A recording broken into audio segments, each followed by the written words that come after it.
Bonjour à tous les amis, aujourd'hui on se retrouve pour une toute nouvelle vidéo sur ma chaîne YouTube. On est parti pour le débrief de ce match des qualifications à la Coupe du Monde 2026. Comme promis, on se retrouve quelques heures après le match. C'est vrai que le match a eu lieu à 14 heures. Moi j'ai un peu pris mon temps pour faire ce débrief. On est parti tout simplement pour le débrief de ce match face au Botswana.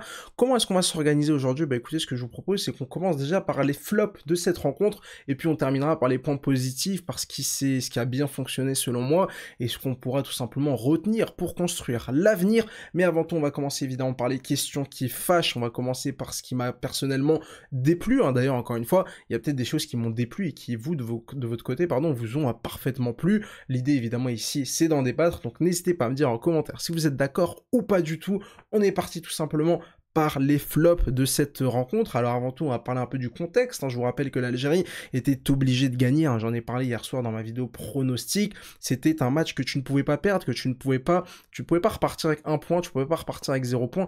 Tu étais obligé de repartir avec les 3 points pour la simple et bonne raison que le Mozambique a fait le boulot, que le Mozambique t'était passé devant et clairement, avant de les affronter la semaine prochaine, tu pouvais pas te permettre d'être derrière eux. C'était pas possible. Psychologiquement, la sélection algérienne a joué pas mal de matchs compliqués où elle était obligée de gagner ces dernières années, et je vous le rappelle, ça s'est à chaque fois très très mal passé. En 2021, on était obligé de gagner face à la Côte d'Ivoire lors de l'ultime journée des phases de poule, on va perdre. En 2023 à la CAN, on était obligé de gagner, enfin juste faire match nul plutôt face à la Mauritanie, et on a fini par perdre. Même face au Cameroun, on avait besoin entre guillemets que d'un match nul pour se qualifier à la Coupe du Monde, et on a tout simplement échoué à quelques instants de cette qualification pour cette Coupe du Monde du côté du Qatar. Bref, les matchs couperés, les matchs serrés, les matchs en jeu ces dernières années ne nous réussissent pas. C'est pour ça que dans ces qualifications à la Coupe du Monde, il faut essayer de se donner un maximum de marge, essayer d'avoir 3, 4, allez 5 points d'avance sur le deuxième avant les dernières journées de ces qualifications pour pouvoir être tranquille. Voilà, tu te dis, tu as 3-4 points d'avance, t'es plus ou moins tranquille, et clairement, faut pas se retrouver en tout cas derrière tes adversaires directs. Là, du côté de l'Algérie, on se retrouve du coup à égalité avec le Mozambique avant de les affronter la semaine prochaine. Donc si on les bat à domicile, à 22 h, tout se passera bien. On aura tout simplement 3 points d'avance dans la dernière ligne droite de ces qualification. Avant ça, on va quand même revenir sur ce match du coup face au Botswana. L'horaire du match, j'en ai, je pense, suffisamment parlé, on en a suffisamment parlé. C'est un scandale, honnêtement, faut pas s'y habituer, faut continuer à critiquer ce genre de choses incompréhensibles. Encore une fois, jouer à 14 h, 15 h heure locale, encore une fois. J'avais vu à un moment donné, des gens m'avaient dit « Oui, mais c'est parce que tu joues à 15 h, ça permet aux supporters de s'organiser. » C'est vrai qu'un match l'après-midi, en tant que supporter, c'est plus agréable, parce que le match, il est à 15 h, tu prends ton déjeuner à midi chez toi, et puis après, voilà, tu vas regarder le match, et puis à 18 h, tu sors du stade, et puis voilà, t'es tranquille, il n'y a pas de problème de transport en commun, il n'y a pas... D'accord, mais encore une fois, là, cet argument-là, il compte pas. Il compte pas, parce que le stade était vide, de toute façon. Le stade était vide. Il y avait quoi, 40-50% seulement des places qui étaient prises. Encore, il y avait pas mal de tribunes complètement vides, notamment celles derrière les buts.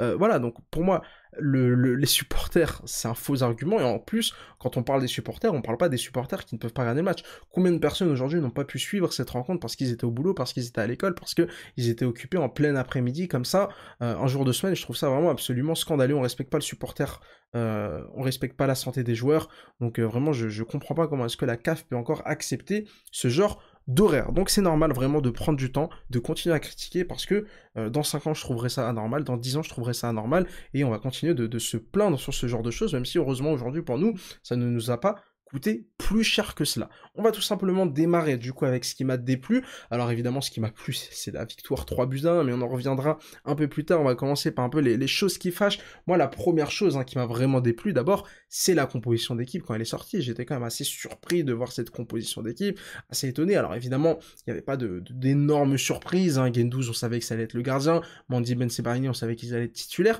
Voir Youssef Attal à droite, c'était logique. C'est le seul latéral droit de la liste, étant donné que Farsi s'est blessé.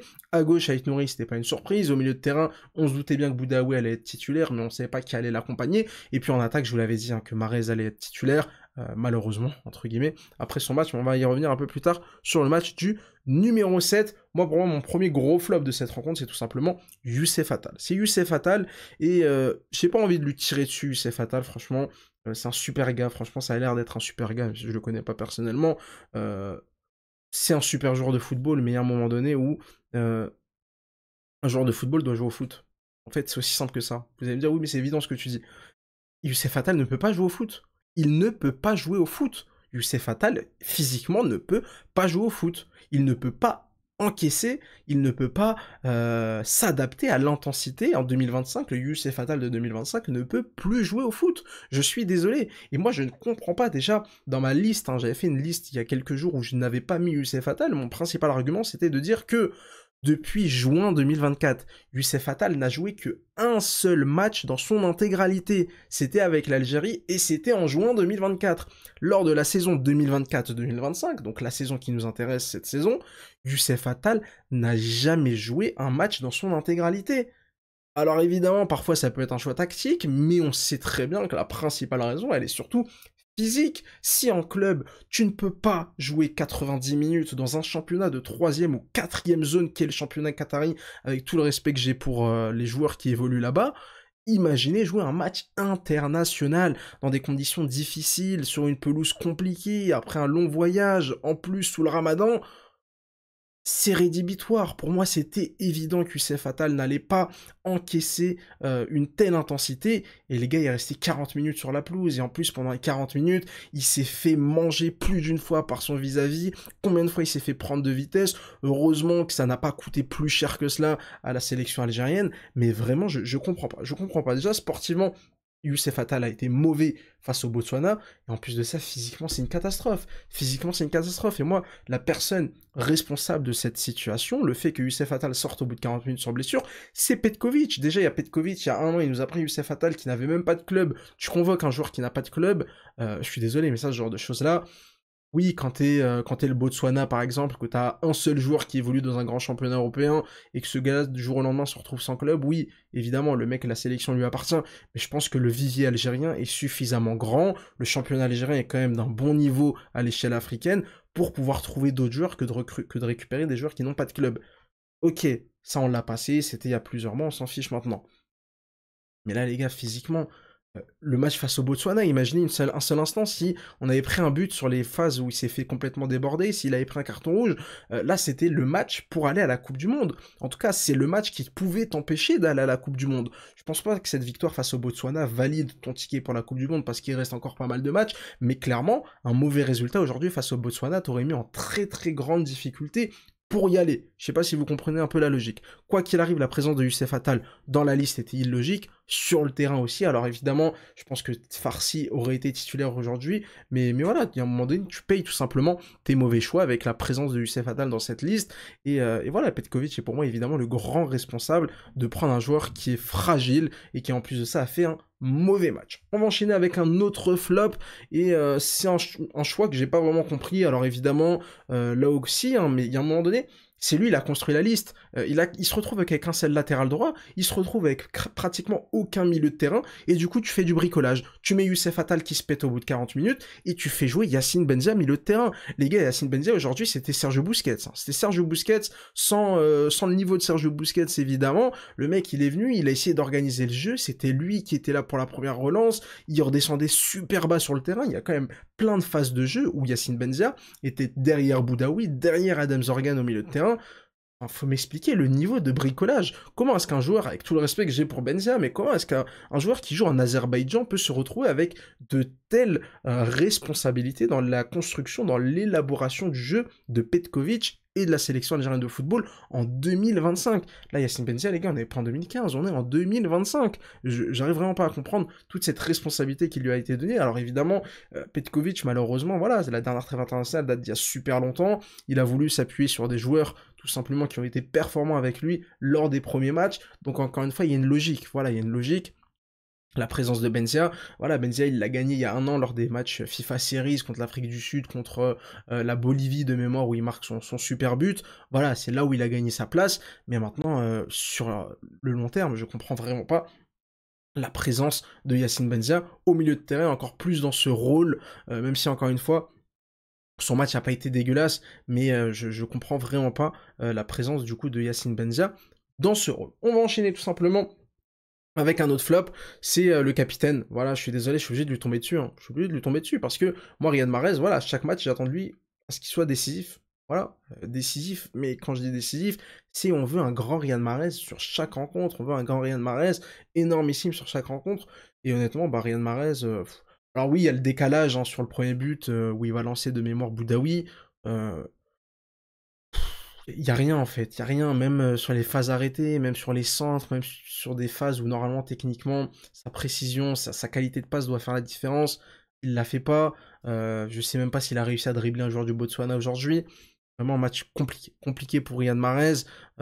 Il a entre guillemets la chance d'être le seul gaucher offensivement. Hadj Moussa n'est pas là, Bouanani elle n'y arrive pas. Ounas a décidé de jouer un match par mois du côté du Qatar, mais c'est vrai que Riyad Mahrez, sa présence en tant que titulaire indiscutable, elle est quand même elle est elle est quand même, pardon, je vais y arriver, elle est quand même incompréhensible. Voilà, ça a eu du mal à sortir, mais c'est sorti finalement et on va pas le couper, ce petit bug. Et puis enfin, mon dernier flop dans cette rencontre, mon avant-dernier flop, c'est tout simplement le positionnement du duo Gouiri-Amoura. Parce que vraiment, pour moi, Amoura, faut arrêter de le faire jouer à gauche. À un moment donné, Belmadi aussi, il a pas mal fait jouer dans le couloir. La Petkovic recommence à le faire jouer dans le couloir. Faut arrêter de faire jouer des joueurs qui ne jouent pas à ce poste-là en club. Amoura joue en pointe à l'Union Saint-Gilloise. Il joue en pointe en ce moment avec Wolfsburg. Il joue pas à milieu gauche, il joue pas ailier gauche, il joue pas ailier droit, il joue pas milieu droit. Il joue en pointe. Et Gouiri, je suis désolé, mais pour moi, c'est pas un numéro 9. C'est un joueur qui a besoin de toucher la balle. En tout cas, c'est pas un numéro 9 comme on l'entend et comme on aimerait l'avoir en Algérie. C'est un joueur qui a besoin de redescendre un peu, récupérer des ballons au milieu de terrain. C'est un joueur qui aime bien partir du côté gauche pour rentrer sur son pied droit, et on l'a vu en grande difficulté dans cette première mi-temps, même si évidemment il va marquer un but. D'ailleurs, on remercie quand même le gardien du Botswana qui nous aura pas mal facilité le travail aujourd'hui avec son énorme erreur de main sur la tête de d'Amine Gouiri. Mais voilà, pour moi, Gouiri à gauche c'est pas possible. Enfin non, plutôt Amoura à gauche c'est pas possible. Et Gouiri dans l'axe, c'est pas possible. Et évidemment, en deuxième mi-temps, on va y revenir dans quelques instants, ça s'est beaucoup mieux passé parce que justement, on les a intervertis. Donc voilà pour mon avant-dernier flop, et puis le dernier, c'est Mandy, voilà, Issa Mandy. On a des cadres qui sont défaillants, malheureusement. Il y a un moment donné, Youssef Attal, c'est censé être un cadre parce que ça fait presque 10 ans qu'il est là, il arrête pas de se blesser, il est incapable de tenir sa place. Mauvais. Riyad Mahrez, complètement transparent, et puis Issa Mandy, voilà, il nous couvre le hors-jeu sur le coup franc. Heureusement qu'on réussit à vite marquer le troisième but. Mais là, encore une fois, ça aurait pu te coûter très cher. Et c'est vrai qu'Aïssa Mandy, évidemment, il n'avait pas eu beaucoup de travail. En plus, il a dû dépanner au poste de latéral droit face à un attaquant qui était plutôt rapide, etc. Mais encore une fois, bah voilà, il y a une grossière erreur de placement sur ce but du Botswana qui aurait pu, encore une fois, coûter très cher. Mais écoutez, j'ai pas envie d'être trop dur, même si vous allez me dire, t'en as parlé pendant près de 10 minutes des flops, j'ai pas envie d'être trop dur. Pour moi, la priorité de ce match-là, c'était surtout de gagner. C'était surtout de gagner parce que les 3 points, c'est primordial. Et à un moment donné, voilà, les phases de qualification, t'as tellement de matchs, tu peux pas être bon sur tous les matchs. Par contre, t'es obligé de gagner des points sur tous les matchs. T'es obligé de prendre un maximum de points pour finir premier, parce que je vous rappelle, la seule place qui nous intéresse dans ces qualifications, c'est évidemment la première. On va finir quand même avec évidemment le positif, parce qu'il y a eu du positif au-delà de cette victoire, au-delà de ces 3 points. Moi, la première chose que j'ai envie de tenir et que j'ai envie de sauvegarder, que j'ai envie de conserver pour les prochains matchs, c'est évidemment Gouiri et Amoura dans cette position et dans la disposition qu'on a eue en deuxième mi-temps. Pour moi, Amoura est tout simplement le nouveau numéro 9 de la sélection algérienne. C'est vrai qu'on a beaucoup parlé forcément de Chiaka, l'attaquant de Copenhague, on a beaucoup parlé de Bounedjah, on parle même de Marius, on parle... Voilà, vous pouvez me citer tous les numéros 9 que vous voulez. Les gars, je suis désolé, mais en fait, le numéro 9, il est sous nos yeux. Il est sous nos yeux, c'est Amoura. Alors évidemment, Amoura, il est petit. Alors évidemment, c'est pas le profil, on va dire, type qu'on a envie d'avoir et qu'on a eu même par le passé. On a eu pendant très longtemps Islam Slimani. C'est vrai que Slimani, Amoura, en termes de profil, ça n'a strictement rien à voir. Mais maintenant, Amoura, voilà, c'est un joueur qui va prendre la profondeur, c'est un joueur qui est hyper rapide, qui est aussi très efficace devant le but, qui a le sens du but, qui a le sens des appels. Il y a qu'à voir de toute façon les 2 appels qu'il fait sur les 2 buts qu'il marque. Le mec, il a l'instinct, il aurait même pu marquer un 3e but en fin de match avec un super appel bien servi par Benrahma de mémoire, où malheureusement le gardien va faire une grosse parade. Voilà, il a le sens de l'appel, il a le sens de la mobilité, c'est un attaquant mobile, c'est un attaquant qui sur 90 minutes va te proposer un maximum de courses à tes milieux de terrain, un maximum de courses à tes ailiers, et ça c'est quand même très important. Et puis pour ceux qui seraient un peu dérangés par sa taille, etc., je sais pas si vous avez vu la détente de Amoura, le mec, il a une détente, c'est un scandale. c'est un scandale. Franchement, c'est incroyable sa détente. Il est capable, sur chaque duel aérien, d'aller jouer des ballons avec des mecs qui font 15, 20, 30 centimètres de plus que lui. Bon, 30 centimètres, j'abuse peut-être un peu, mais vous voyez ce que je veux dire. Il y a des gens qui ont une tête de plus que lui facile, et le gars, il y va au duel aérien, il y va, il a pas peur. Encore aujourd'hui, il y a combien de retournées acrobatiques, hein. Offensivement, il en a tenté une, défensivement, il en a fait une autre. Enfin bref, c'est un joueur spectaculaire, c'est un joueur qui me fait plaisir, c'est un pur produit du football algérien local, et ça permet tout simplement de valoriser ta formation, de prouver tout simplement que voilà, tu peux venir de Steph, tu peux venir du Parado, tu peux venir de je ne sais quel club et t'imposer en sélection algérienne. Alors évidemment, Ramola, c'est pas le premier à le faire, et ce sera pas le dernier, mais ça reste quand même une belle histoire de voir tout simplement ce joueur s'imposer en Europe, ce joueur s'imposer en sélection algérienne. Déjà 10 buts pour lui en sélection, c'est quand même pas mal du tout. Attention Slimani, là il y a un vrai client, peut-être que dans 5 ou 6 ans on fera une vidéo et Ramola sera le meilleur buteur de l'histoire de l'Algérie. En tout cas évidemment c'est tout ce qu'on lui souhaite footballistiquement, même si évidemment les titres, là, ça reste quand même le plus important. Aller chercher une Coupe d'Afrique des Nations, ou 2, ou 3, hein. On sait pas évidemment où ça s'arrêtera. Mais voilà, pour moi, Armola, ça doit être notre numéro 9, et puis évidemment, Gouiri, je l'ai déjà dit, mais pour moi, Gouiri, c'est pas un numéro 9, c'est pas un numéro 9, hein. D'ailleurs, on lui fait une petite dédicace derrière avec le maillot de l'Olympique Lyonnais, on n'oublie pas d'où il vient, s'il a pas eu sa chance, on remerciera un peu Karl Toko et Kambi, ça c'est évidemment une autre histoire, mais voilà, pour moi, Gouiri doit jouer ailier gauche, il doit aller chercher des combinaisons, il doit aller chercher tout simplement, voilà, vraiment ce côté gauche. Alors forcément, il va être en concurrence avec Benrahma, il va être en concurrence avec Youssef Belaïli, il va être en concurrence avec d'autres joueurs. C'est une concurrence différente, en fait, tout simplement, pour Amine Gouiri, mais vraiment, pour moi, Amine Gouiri doit jouer tout simplement à ce poste d'ailier gauche. Ensuite, au niveau des autres tops, ouais, je me suis noté aussi Guendouzi, hein, qui fait une belle parade quand même sur le but encaissé, mais malheureusement, bon, voilà, défensivement, ça n'a pas suivi à cause du mauvais alignement d'Aïssa Mandi. Mais voilà, encore une fois, vraiment, le principal dans ce match-là, c'était évidemment les 3 points, il n'y a absolument qu'un autre débat. Maintenant, n'hésitez pas à me dire ce que vous avez pensé de cette rencontre. Il y a des joueurs que j'ai pas forcément cités, mais Boudaoui fait quand même très très bon match, hein. Franchement, Boudaoui, passeur. Il fait un très très bon match. L'entrée de Benrahma, elle est pas mal. Belali aussi sur une belle passe décisive. Enfin, franchement, vraie inspiration. Encore une fois, ce 3e but, il est très important parce qu'il nous permet, voilà, de passer une fin de match tranquille où le Botswana n'a pas le temps de rêver, n'a pas le temps d'espérer. Hop, clac. Ils ont réduit le score. Allez, on met le 3e. On met fin à leurs espoirs. Et je pense que ça leur a fait très très mal psychologiquement aux joueurs du Botswana. Ait Nouri, pas complètement convaincu par son match. Ben Sebaini nous a fait peur un peu physiquement en première mi-temps, mais voilà. Ça reste quand même un bon match de la part de Rami Ben Sebaini. Et puis, ouais, je pense que j'ai oublié personne. Voilà, l'entrée de Shaibi, il n'y a pas grand-chose à dire. Zorgan, quand même intéressant. Intéressant au milieu de terrain. Même si j'ai plus apprécié la polyvalence. Comment dire, la polyvalence, hein, le fait que Boudaoui, on l'a vu partout, hein. Il y a un moment donné, il est à droite, il est à gauche, il va proposer dans la surface de réparation. Franchement, Boudaoui, très très très intéressant. Encore une fois, ça a été un match difficile physiquement pour nos Verts. Le plus important, c'était de gagner. En plus de ça, on a gagné sans trop stresser, entre guillemets, sur une fin de match où on avait 2 buts d'avance. Amoula n'a pas marqué le 3e but, c'est le seul petit truc que m'a un peu frustré avec ce face-à-face raté, mais ça reste quand même 3 bons points de prix. Maintenant, évidemment, comme je l'ai dit il y a quelques instants, c'est pas sur ce match-là qu'on va réussir à se qualifier. Par contre, c'était sur ce match-là qu'on pouvait perdre la qualif. Donc, on continue, voilà, on continue. Prochain match la semaine prochaine à domicile face au Mozambique. Et ça, c'est déjà pour moi je vais dire un quart de finale. Voilà, un quart de finale. Je vais pas dire que c'est une demi-finale et encore moins une finale parce qu'il reste encore des matchs derrière. Mais ça va être un peu un quart de finale face au Mozambique. Si on arrive à battre le Mozambique, on sera seul leader avec 3 points d'avance sur le 2e.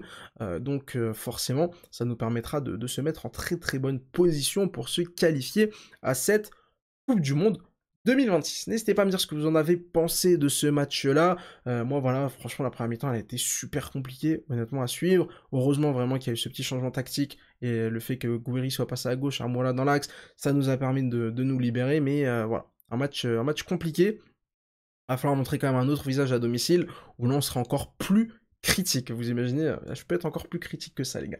Bref, merci d'avoir suivi cette petite vidéo. Prenez soin de vous, donnez-moi en commentaire vos petits avis, puis j'ai envie de vous dire à la prochaine. Allez, ciao, ciao.